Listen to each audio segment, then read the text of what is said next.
I'm Pastor George, and I want to welcome you to today's good news.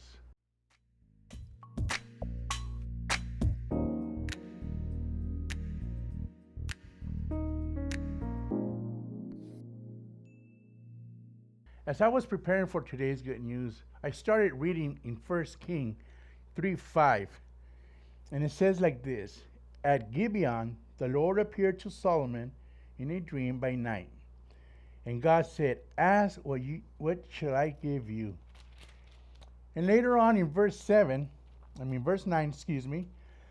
he's, King Solomon says, "Therefore give your servant an understanding heart to judge your people, that I may discern between good and evil, for who is able to judge his great people of yours?" How awesome is that? God appearing to you in a dream. Man, if I could have just been there and just listened to King Solomon ask for his request, I would have probably said, "What? Are you crazy?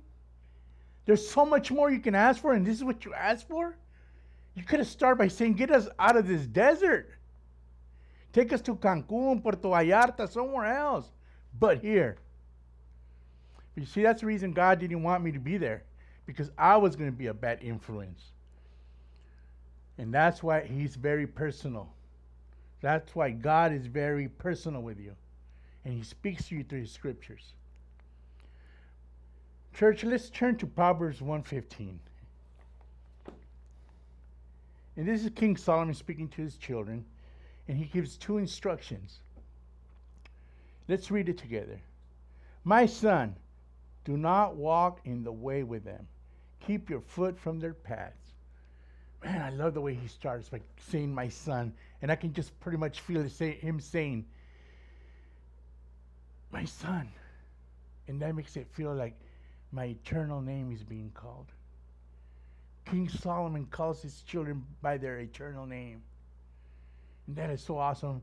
And it's probably because when I was younger, I was never called son. And this is something I thirst for.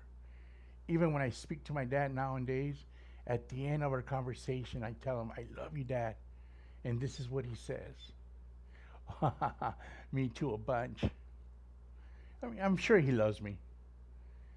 But just to hear those words. And then let's listen to the two instructions King Solomon gives. He says, "Do not walk in the way with them." Who is he speaking of? Them. He's speaking of ungodly people. He's speaking of people that do the desires of the world. And he's giving us these instructions so we don't lend a ear out to them. This is very important. How can we not lend a ear out to the world?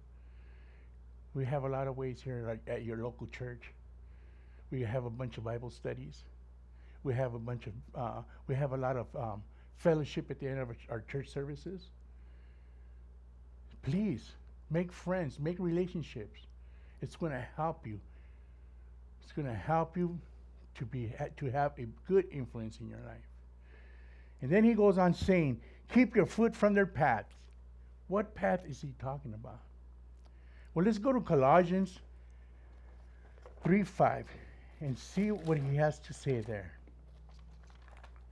Oops. And he says this. This is what Paul says. "Therefore, put to death your members which are on the earth: fornication, uncleanness, passion, evil desires, and covetousness, which is idolatry." These are the paths we need to stay away from. See, he knows when we get on this path, it will be very difficult for us to get away. It will be very difficult for us to get off them. Same thing with drug addiction. It is very difficult to get off drugs. So please, listen to the instructions we're giving here. And that is today's good news.